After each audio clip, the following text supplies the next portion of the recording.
I've got an interesting video for you guys today. One that is not something that I'm used to doing, but I figured since Father's Day is here, what better time than to maybe reminisce and talk about our fathers. So I've actually did something a little bit random. Of all times, my dad's actually, he lives outside the state, doesn't live anywhere near me, but he's actually here with us and our family this week. And so I thought I'd drag him into this video. What you see here in front of me is, this is actually the very first tool set. It's part of it. I've lost a chunk of it. And I would say I lost it, but I think somebody else lost it. No, somebody else did not lose it. This guy here got into cars back when he was just a kid. And he came to me and he says, "Dad, build me a hot rod, would you?" And I says, "I will not build you a hot rod, but I will help you build a hot rod." But Yep. And that's true. And what I don't know if you remember this. Obviously, this was back in the '90s when I got this Craftsman set that you guys see here. There was a socket set and wrench set and all that stuff too. It was all loosely done. It never came in complete sets. The only thing actually came complete was this wrench set that you see here. And I guess I was asking you, what made you decide to go over to Sears? Because I want to say when we got these tool sets, is both my brother and I, we both got identical tool sets. What made you decide that? I want to say I was probably 13, 14 years old, and you decided to get us like a toolbox and a basic starter set. What made you decide to pick up a set for us? well, first of all, Montgomery Ward's had a set of tools that I started out with, and they were basically going out of business. So I switched over to Craftsman due to the fact that it was easier to get tools from them, and they were going to be in business for a while. And it's just that as I started as a young kid, being as I worked on the farm, I enjoyed using tools and fixing and repairing different things. And Craftsman was a very important tool back in my day. So, Yeah, I would agree. I mean, they had a very strong following. They were very easy to get replacement parts for, and I think you touched on some good things. It was a good quality brand, especially back in the '90s. So, yeah. hey, I just remember for Christmas, 13-year-old kid. I swear I was 13. Maybe I was a little bit older, but I'm pretty sure it was in that range. And I just come down for Christmas, and there's a bunch of tools.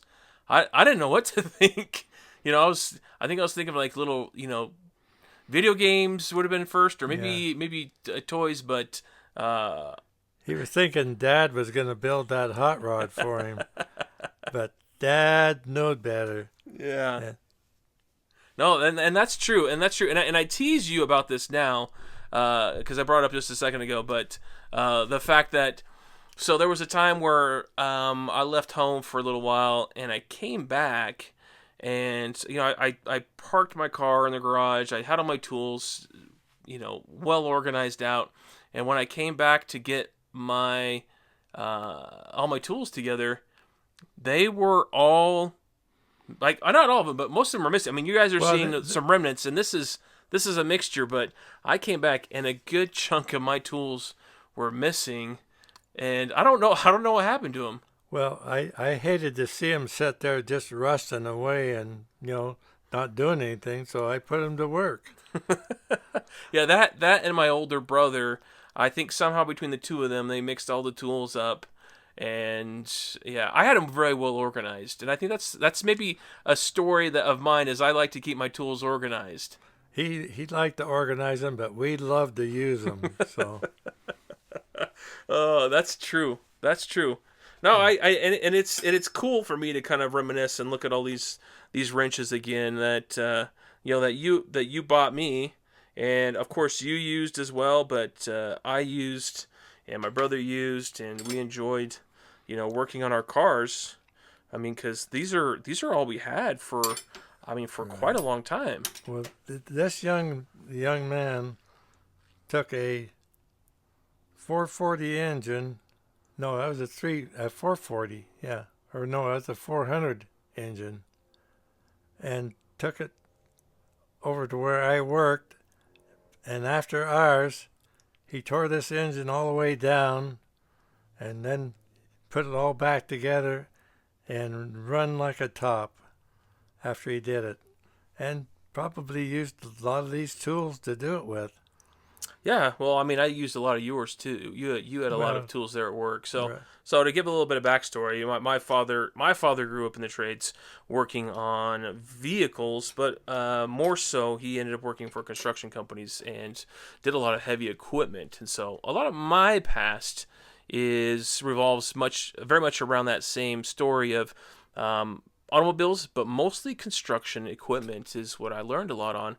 And so the story he's talking about here is one summer for college, I was working with him and I decided I was going to tear apart the big block 400 that was in my Charger and completely just tear it down and rebuild it from the bottom up. And it was my first rebuild I did. And I ended up. Well, I mean, we would commute. What time would we leave in the morning? 4 o'clock in the morning to get into town because we lived far away from where his 35 miles away. But the commuting traffic was terrible. Coming back home was terrible. Going to work was good. Yeah, but if we left at 4 o'clock, we could get there a good time. But if we left at 6, it'd be just balled up traffic. So that being said, my day would start at 4 o'clock. And then we wouldn't get home till probably 6 o'clock. 6 o'clock. And anytime I could find in between my breaks or lunch, I would be building this engine in the back of this facility with barely any space, trying to complete it. And it took several months from start to finish to get it all completed. That's for sure. But it was great. It was a great achievement, and it was good for me. To work directly with you and learn how to build an engine completely from the ground up, and that was calluses on the hand. There you go. Yeah. Yeah, you got clean. See, you have the cleanest hands I've seen in my life that you've ever had. Absolutely, yeah. Well, that's because I'm retired. That is true. Although, don't let him fool you guys. This guy has his own little side gig where he still he grew up farming and he's retired and has returned back to farming again. And every spring and fall he keeps himself busy working on the farm. But when I was a young man, teenager, around 19 years old, I had an urge to build a hot rod. And I bought an old Model A, 28 Model A coupe, and I had such an urge. Every time I at a stop sign, we drag race, and my little Model A wouldn't get anywhere down the road. So I had the big urge to put a 283 57 Chev Corvette engine in this Model A with a Pontiac rear end under it with a 44 drop front end under it. And I built this hot rod in my dad's drive-in basement, which he wasn't real happy about because all the smoke from welding kind of went up into the house, and so he kind of frowned on it. But still, I was able to build this little hot rod, and I still have it to this day. That's true. It's true. Although I don't think I've seen a photo of me when I was, I don't know, less than a year old in the back. So it's got a rumble seat. It's the rumble seat that's in the back that pops out. Yeah, I remember. I've seen that photo of me, but I don't think we've ever driven that car my whole life because it's always been in storage. Right. Maybe one day we could crack that open and finish that project. Well, if I can get all the stuff off the top of it now that it's been stored so long. Well, it's in great shape. You parked it and left it. I mean, the tires are probably bad, but everything else in it, it's nice. It's been stored in a nice facility all its whole life. Yeah. I don't know. I'd love to see that come back out and have you drive it and enjoy it. But these kind of tools right here are the ones that help me build it. Yeah. And I agree, and I guess my thing is like, I have an appreciation for learning this trade with you. Because I could have learned anything, a whole bunch of other things. I could have learned, I don't know, computers, or I could have learned mathematics or accounting. But for me to learn how to work this trade, learn to develop an appreciation and a love for, well, for tools, but for especially projects, cars, for construction. I mean, all that stuff. It all kind of played into my future, and it all started with something as simple as just this tool set that you guys see in front of you. You got to look at being a mechanic as being a doctor of repairing equipment and machinery. And these are the tools that a doctor might kind of use to repair a human body. This here repaired a machine or a hot rod or a car of some kind. They're very, very, very handy. Yeah, they're very handy tools, and I learned quickly in my youth how to use these, and I've owned several cars, muscle cars especially during my youth, that I worked exclusively with these tool sets, and they were very helpful. And yeah, I've learned a lot in the process, and that, much of the appreciation goes to you for planting the seed and getting me my first tool set. So yeah, I think that's cool that you've done that for me. And what it costs to have somebody else repair your car today, and if you know and have the knowledge and the tools to do it with, you can save yourself a lot of money by doing it yourself. Yeah. You still to this day do all your own work on your vehicles. I do, and I'm 82 years old. Yeah. I get a kick that you told me a story the other day when you were changing out the front wheel bearing on your car, or just changing your rotors. Like, you'll go out there and you have a gravel front yard that you have to lay down on and do all that work on, which I think sounds terrible. But instead of paying someone else to do it, you take it upon yourself to go out there and... I've saved many hundreds of dollars. Oh, I think it's more than hundreds of dollars. I would say it's tens of thousands of dollars. Yeah. Doing your own repair work. So, using these kind of tools really come in handy, and it's enjoyable to do. To think that you repaired something that was once broke. Yeah. So, yeah. No. You've done a good job of that. Showing me how to take it upon myself to work on projects, right. And not be scared of what could possibly go wrong, or the dauntingness of taking on a project that may be above your capability. I think it's great that you've taught me to use resources and try things out. But always when you repair something, always do a double check on it to make sure that you tighten the bolts up, all of them tight the way they should be, and torqued right on certain bolts. Very important that you make sure that it's done right, so when you're going down the road, you won't cause an accident or cause somebody else to get hurt. So always double check. Yeah, I agree.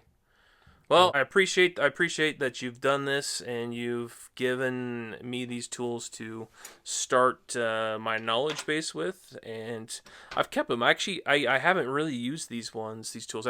You saw me. I have them in a drawer actually underneath. You can actually see it down here, where I keep these tucked away, and I actually don't use them just because I guess maybe a little bit of sentimental value to me, because I did a lot of my early wrenching with these, and I'm just appreciative of the opportunity, the knowledge, and the trade that I've been able to learn over time.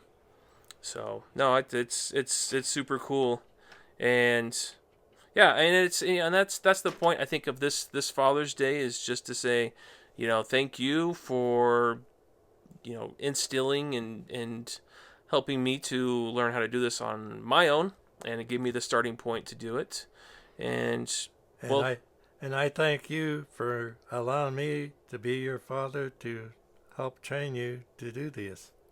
No, well, I appreciate that. That's nice of you to say. I think it's been a great friendship.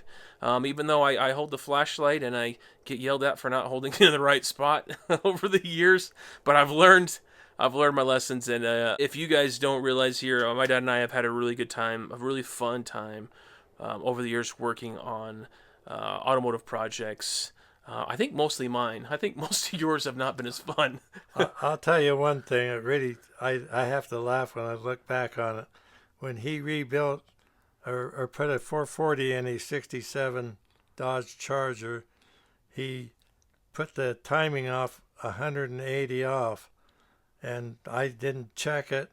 And when we started it, the first thing it did is backfired, and I jumped backwards and fell into the door of the garage. I'll never forget that. That was Well, to my aid, just so you Mopar guys will know, there's no way of physically telling or setting in that distributor for it's either dead on or it's 180 degrees off. And it was my first engine build, so I had it off 180 degrees, but that was a quick fix. yep. But no, it's awesome, and I guess the point of this video is for all you guys watching too that have fathers. Hopefully, I imagine a lot of you have had a similar experience where your father took the time to train you, be it a little bit, just a little thing here or there, or maybe a lot of it. Maybe they were very much invested in your future and helped you out. And I'd love to hear your guys' stories. And not only here, you could feel free to put in the comments below. I love reading your guys' comments, and I actually respond to everybody's comments when you guys leave something below. But I'd love for you to maybe take the time and, this Father's Day, reach out to your father and say thanks. Show him your appreciation for the tools and the skills that you may have learned over your lifetime. So. Yeah, no. Again, this is a different video. I wasn't really planning on this, but I don't get to see my father quite as often anymore. Like I said, he's not even in the same state as me. But the fact that he was here nearby, this kind of popped up, and I thought it was a great time to show my appreciation to him and to maybe reminisce a little bit about the past and what we've done and the projects we've done and the projects to come. So, again, guys, thanks for watching. Thanks, Dad, for coming, and thanks for all the knowledge and help over these years. It means a bunch to me. Not a problem. Glad to have been of help to you. Uh-oh. And glad you allowed me to instruct you what I did know about mechanicking and that everything has worked out great for you. Yeah, it has. It has. I have no complaints. I have no complaints whatsoever. So, yeah, guys. I appreciate everybody who's watched so far and up to this point. I'll be getting back to my regularly scheduled videos, but yeah, big thanks to you guys, and big thanks to all those dads out there. Hopefully you guys are being those same dads too, helping your kids to learn a trade themselves and to gain a better understanding about tools and some self-sufficiency. All right, guys, thanks again for watching. We'll talk to you soon. Bye.